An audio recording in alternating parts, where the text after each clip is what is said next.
to you. Thank you for leaving your dial on the floor of God's own state, and welcome to the platform, the pinnacle of all discussions. The government of Dr. Alex Otti, which is 1 year and 8 months old, and the consequent progress made have not failed to split the state by half, as a chunk of the state populace believe that the state has seemingly taken a dramatic turn for the better in areas of infrastructure, human capital development, and welfare of workers, even though some other sections have found little to distinguish the current administration from the ones that preceded it, raising concerns on issues such as pensioners' plight, projects being executed, to mention but a few. Governance under Dr. Alex Otti will again on the platform come into sharp focus, and you can reserve your opinion for the latter stage where we will have you join the conversation. However, it's going to be two-phased anyway. But in the first half of the program, my name is Wisdom Thomas, so you may know. I have with me in the studio Obinna Don Norman, who is convener Abia for Good Governance. Good morning to you, sir. He's a journalist as well and a public affairs analyst. Good morning and thank you for joining us. Good morning, my brother. How is everything? Great. How about you? Good to have you here in the studio once again. It's my pleasure. It's my pleasure to be here. Okay. A press conference held yesterday by Abia for Good Governance, and a lot of concerns were raised there. First and foremost, who are members of this group and what does it actually represent? Okay, thank you for the information. Abians for Good Governance is a pressure group that was registered under the state law in 2019. And like you rightly said, we have all Abians as members. That's why it's called Abians for Good Governance. So as long as you're an Abia man, as long as you live in Abia State or in diaspora, but as long as you are an Abia man who loves good governance, you are a member. That is why you didn't see any secretary or the chairman or the president. What you saw was the convener, because I have the mandate of the people who were part of the registration team to act as the convener of that event. So whenever there is an issue, like in this is not the first time we're taking up an event. In 2019, on January 2019, we had a protest in Abia State against the then Abia State government, demanding for, a credible election in Abia State in January 2019. In fact, it was a week after that protest that I was arrested by the Abia State government. So we have been on board all this while. So as long as you're an Abian, you're listening to me right now, you are a member of the Abians for Good Governance, AGG. Our journey this morning is going to be a gradual one, and I hope you are going to follow me as we journey. First, let's get your assessment on the level of opposition in Abia State. Are you impressed by what you have seen by the opposition parties against the current administration, especially looking at governance in total? Well, I wouldn't want to speak for the opposition party here because there are so many. There's so many. Yes. So, but if I want to say opposition in Abia State, for me, it's very weak right now, because even the constitution, asks the people, both the journalists, everybody, to monitor government and people in government and make them accountable to society. So there won't be any flourishing democracy when the people fail to hold the government into account. Would I say that for now, and we also have a government in Abia State who abhors criticism so much. Opposition parties are not here to clap for the government. Any opposition party, a journalist of repute, somebody like you right now who is working for a media organization, a man on the street who applauds the government, has an interest. The government exists for the people. In as much as I want to believe that government cannot do everything at the same time, but every government is expected to come into governance with a blueprint of what they will achieve. That is what you have failed to do in Abia State in the past, and we have not been able to do it. Governance, it goes beyond, expansion of roads. It goes beyond, what do I call it again, cleaning of streets. Those are good. But the most fundamental aspect of governance is when it involves the people. How has the people, how have they fared so far in your government? Okay. It is. So you are simply saying that the opposition parties are weak in the state. Do you think that is because of the attitude of the current administration giving, like you said, the abhorrence for criticism from the opposition? Is that because of the attitude of the government that you... If I want to remember now, I will say that I have always been a person in forefront when it comes to criticism of Abia State government. This is something I have done for the past 10 years, and I've been doing it. I have been in the forefront of this thing. Then the PDP that lost the election last time have also been doing. But the question is, we have 19 political parties in Abia State. How many of these political parties are actually speaking for the people? We have a lot of people who are affected in their various, constituency. How are the opposition parties? We have 19 opposition parties in Abia State. So if out of 19, only 2, are talking, will you say that the opposition parties in Abia State are actually talking? They are not talking. But I don't know why the reason they are not doing that. The reason is simple, like I told you. Oppositions are meant to criticize the government and bring them to account. You are not meant to clap for them. So they are clapping for the government. I've said to a large extent, most residents and opposition parties, most of them are clapping for the government, and they shouldn't be. And those that are not clapping are keeping quiet. But the truth of the matter is that when you are not talking, when you keep silent, you are part of the rot. All right, let's look at some of the issues raised. One which has to do with the government house, the governance. The governor of Abia State operating from his hometown instead of perhaps relocating to the Abia State government house here. I think we have 2 of them. Although he said one is not up to par, doesn't look like what an Abia State government house should be like. What do you have to say in terms of this one? I want to do justice to this issue by taking it from where I want Abians to listen to me and understand the context. Now, it is not about relocating to the government house. Let me tell you one thing. From June 1st, 2023 to December 31st, 2024, the Abiastate government has generated both, in fact, loans, revenues, the tune of about 630 billion naira. 630 billion. Out of this 630 billion, ask yourself, what are they able to do with that? But before we ask ourselves what they're able to do with that, let me shock you. The last administration of OKZ, which all of us agree that it is a failure, we still call that administration failure, generated the sum of 614.2 billion naira from June 1, 2015 to December 31st, 2020. It simply means that Abia State government past administration used 5.5 years to generate 614 billion naira. That amount took Abia State government just 19 months because of the removal of fuel subsidies. So what the thing did was that money, the federal government removed money from my pocket and your pocket and handed money over to the state government. Now what have they been able to do with it? Let me show what I've been able to do with it. Now, I will go to the issue of the government house. It should have been a priority in the first place. But here, Abiastate government has, claimed about 300 billion naira on projects that are not existent in this state. Which projects are you talking about? I want to mention them. I mentioned them in my press release yesterday. Now we have 120 billion naira for road projects. Where are these road projects? Now we have 6.5 billion naira for recreational facility. Recreational facilities, so it's not one, it's not 2. One is facilities. It means that we have recreational facilities in Abia State. And my word is that these recreational facilities, according to the state government, they publish it on their website. My word is that these recreational facilities are income generating assets. So if they actually exist in the state, it should be generating IGR for the state. Now, I talked about 14 billion for school projects. Where are the schools? Where are the schools? I have traveled almost the 3 senatorial districts since I came back. So where are these schools? Where are the projects? Where are they going? Then you have 3 billion for hospital projects. Where are these hospitals? Then you have 1.6 billion for agricultural facility. Then you have a whopping sum of 10 billion for research facilities. Let me believe that Abia State has become a research center. What was the research topic? What was the discussion? What is the result of this research project? We have 10 billion naira for it. Then 3 billion for ICT center. Where is the ICT center in Abia State? Then we have 2 billion for law court, 5 billion for office building, 7 billion for women's development, and 500 million naira for an electricity project. When you look at this thing, this amounts to about 320 billion naira. Now, Abia State government has spent 320 billion naira out of 630 billion naira for projects that do not exist in the state. Now, let me tell you how big is 320 billion naira.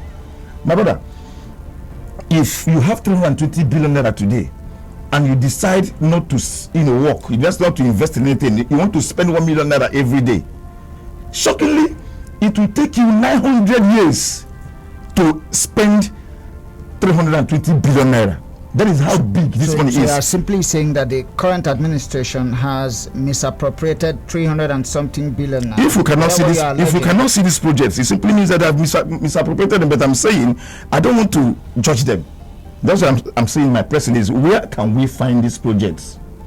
Where can we find it? Because I looked at all these things explained. I did not see where the state government made a provision for the Abia State Government House. We have two: the old Abia State Government House and the new Abia State Government House. Before this government came into power, we were told that it was a rented apartment. Later, we realized that it was not a rented apartment. For now, that place, if you renovate that place, if you have spent 10 billion naira Abia Fund to renovate the government house, would have gotten to a standard you want. If you have spent 10 billion on the new one, you have gotten, the test of what you want. But it is not Abia State government priority. Rather, Governor Abiastate stays in his house in Vose to govern Abia State in his bedroom. Who does that? Tinubu is one of the richest politicians we have in Nigeria. His body-law house in Ikoyi can contain anybody, even President Trump. But he went to Aso Rock. The seat of power is where a man in power should sit to govern the state. It does not allow for transparency. It does not allow for solidarity, like I said yesterday. And it does not allow for accountability. Now, the place is Governor to control to expand his building. Now, because I'm asking, if you make that place your own headquarter of power in Abia State and undermine Abia State at Umuahia facility, when you leave power, because you're not going to stay there ad infinitum.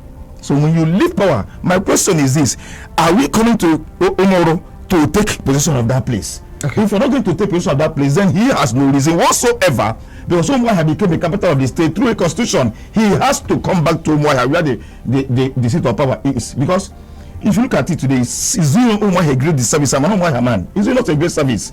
Disservice. You cannot set up a successful business in Umuahia today, because when people, we don't have airports here right now, functional airports right now, so people will stop at Owerri Airport, and they will drive straight from Owerri Airport to Owerri and straight to his house and have a meeting. So what happened to people who run hotel facilities in Abia State? Hospitality on where? Okay. Let's delve into the issue of pensioners now. It's no news that the pensioners and the state government are at loggerheads over the memorandum of agreements they signed sometime last year, which continues to raise concern, where their gratuities were written off vis-a-vis the pen they put to paper in terms of that memorandum of agreement, and has actually said it time and again during those media chats that that's like rescinding on an agreement had with the pensioners. What do you make of the situation? Is it something you think the government should once again sit down and discuss with these people and find a resolution to this issue? You see, my brother, each time I talk about this pensioners issue, I feel like crying. Yesterday I was almost crying. We have men who are about 80 years old. Some of them wear pampers. We have men who are 70-something years old. How much is this pension money we are talking about? Most of this will collect 5,000 naira every month. Some of them, their gratuity is about 200,000 naira. And this is the money you want these old men to write off for you. The most annoying part of it is that there's a document that we got. In this government, Abia State government has signed out 15 billion naira meant for pension payment. So what if you have signed out 15 billion naira last year meant for pension payment? Where is the 15 billion naira? In whose position is that 15 billion naira? If you are asking these old men to fulfill their money, but that is only easy, by the way. Now let me shock you. There was no meeting whatsoever between the Abia State government and the pensioners. I will give you a copy of. It happened with their union. That's the NUP executive. Okay. Is there? They gave it to me. So I have it here now. I want you to put it into proper context. You are saying that the government decided to sign the memorandum of agreement. Then on their own, let me tell you, ask a question. Let me digest it. These people account, this old man account was this. They were in the office. You know, the executive cannot meet every day. You can't, because you're executive, you sit in the NUP office. So they have days they come to meet. But a God came, Dr. Mrs. Betty Obasi put a call across to the Mr. Omar Carlo, who happens to be the NUP secretary, and told him to come to the office, to come to the government house by 8 a.m. or 11 a.m. that the governor wants to see them, that they have to come. The man told him that, told her that, come. We cannot come because this is not our executive day meeting, and most of our executive stays outside Omaya. There is no way these people will come, and I can get all of them around. It's okay that the governor cannot wait for you people.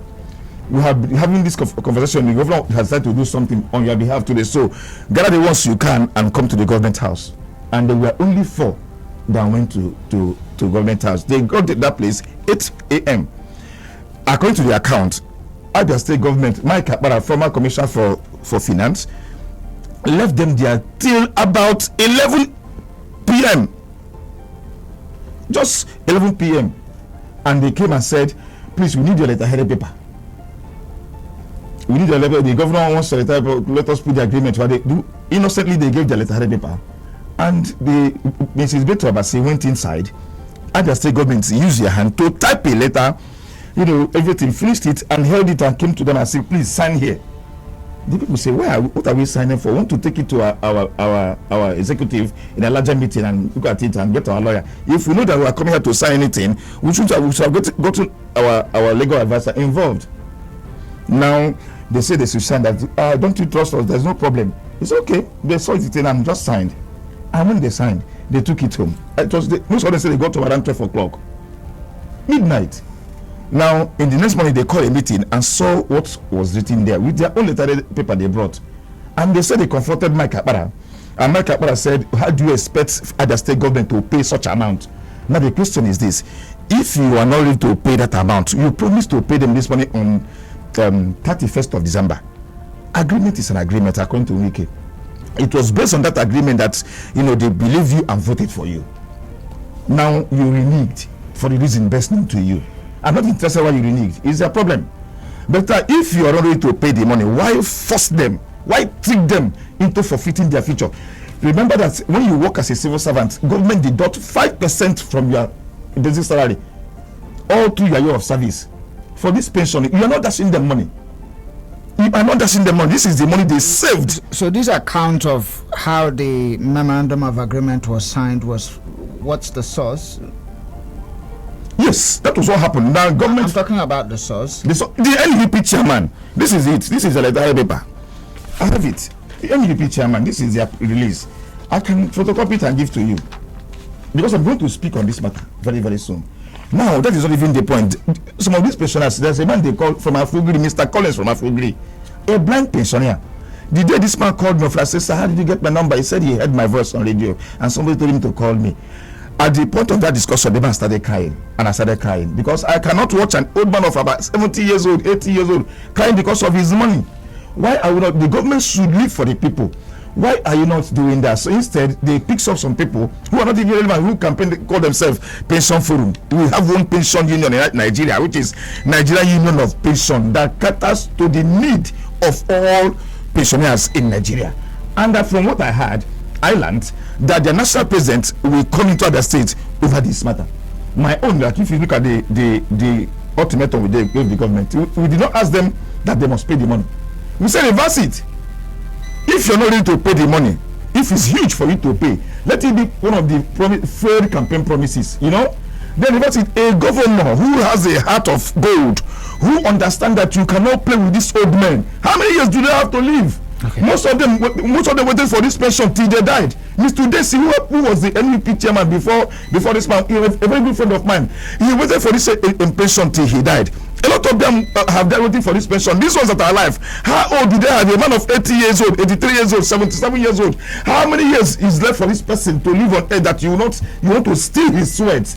Okay, let's move on now. And if you say the government may fail if they decide to reverse their decision on the MOA, that's the memorandum of agreement they've signed with the NUP and pensioners here in the state, hasn't the government lived up to their promise of paying the workers and of course meeting the new minimum wage law of 70,000 naira per workers? Why then say that they are being impoverished, those under the payroll of the government? That is the government of his story. Like I can also say, I'm a journalist by profession. You don't take story from one side. when you cannot save a man's head in his absence, I think most of the pensioners and not pensioners, the civil servants of the state might find it difficult to speak because of the job security. But let me tell you, whether you want to believe it or not, 60% of other state workforce are not getting their salaries. That's interesting. I am telling you this, and I have documents to prove this to know. I don't talk anyhow if you have been following the United States. Now, let me also shock you. There is something we call National House Funding. Every Abia State civil servant, as long as you are an Abia State civil servant all through the year for service, Abia State government will deduct 2.5% from your basic salary, and this one is expected to be limited to national mortgage bank or mortgage bank of Nigeria. Those people that are at BCA road there. Now let me shock you. For the past 20 months that Abiastate became governor, they have been deducting this money from from their basic salaries of Abia State civil servants without limiting, and this money we are talking about is run into billions of naira. Now the question is why are you not limiting the money? As I speak to you today, Abia civil servants are listening to me. They can confirm what I'm saying. As a civil servant in Abia State, you cannot access loan. You cannot access loan. Now you are deducting the money. You are not remitting. They can access loan. So are you also trying to make them homeless when they retire from this service? Even under Abia State administration, where you forcefully retire people, and you are holding their 2.5%, which in fact the law Act 3 that set up that national house funding made it a crime for a state governor to withhold that money even for a month. But to have it for 20 months, another state civil servant cannot talk about it, because if you talk about it, definitely you lose your job. Now, BCA, let us talk about BCA pensioners. Since the inception of this administration, BCA pensioners has never received a dime pension allowance. They have not. This is 20 months and counting. Now, absolute, this present government used it to campaign. There's a story I published before on my Facebook page where I reminded when this government was talking about how you owe these people. As I speak to you, absolute pensioners have not received a dime under this administration. I can go on and mention the people, those are receiving pensions today. The government has kept to its promise to pay pension. They are paying them. But my question is, what happened to also their gratuity? Okay. The government. Let's move on because of time. I'm not sure we can actually touch everything because we equally have to speak to another person on the program. Let's look at your allegation on the non-completion of projects by the current administration. Do you think that is true? Perhaps a chance for you to revisit what you said. Is it true that the government have not actually completed projects since? I will quickly answer this project. What is road construction? Road construction is a veggie road. You started from beginning. You bring down palm trees and everything and create a road. That is called road construction. It begins from earthwork, everything you do. That is road construction. Abiastate's government has never constructed a kilometer road in Abia State. What they are doing is they call it retrofitting. They are retrofitting, they are reconstructing. Port Harcourt Road Abia is reconstruction of that road. And we know the story about Port Harcourt Road. I don't want to get into that details now, but let me tell you something, my brother. Let me tell you something, my brother. There is something we call ramp. I want to use this opportunity to tell Abians, hold your government accountable. It's not about us.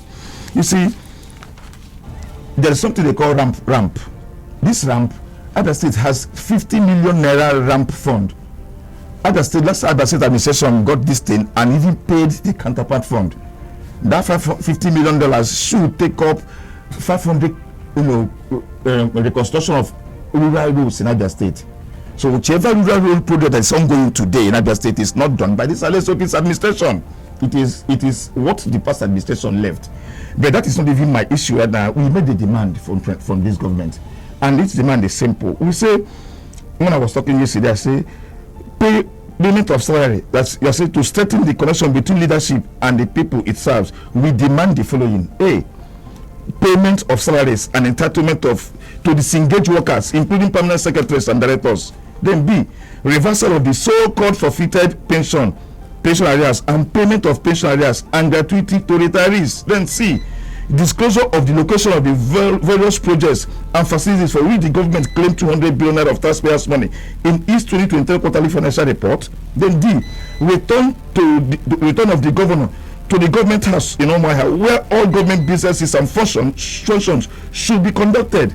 Then E, reopening of the garment and shoe factory, as well as Abia Specialist Hospital for immediate use by artisans and patients, and F, to comply with the Supreme Court ruling on LG autonomy, dissolve the committee established to control and oversee the government from granting. We are due for a break now. We are due for a break. When we return, the platform will continue. Stay with us. If you are just tuning in, it is the platform, the pinnacle of all discussions, and so far we are discussing Abiastate on the program.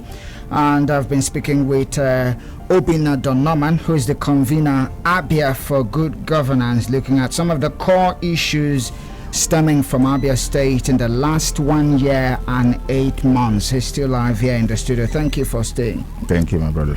All right, anyway, delving into F in terms of your demands from the Abiastate government going forward. Let's have that before we move. Well, last one, but not the least, is to comply with the Supreme Court ruling on LG autonomy, dissolve the committee established to control and oversee LG funds, granting elected chairmen access to their JAC allocations.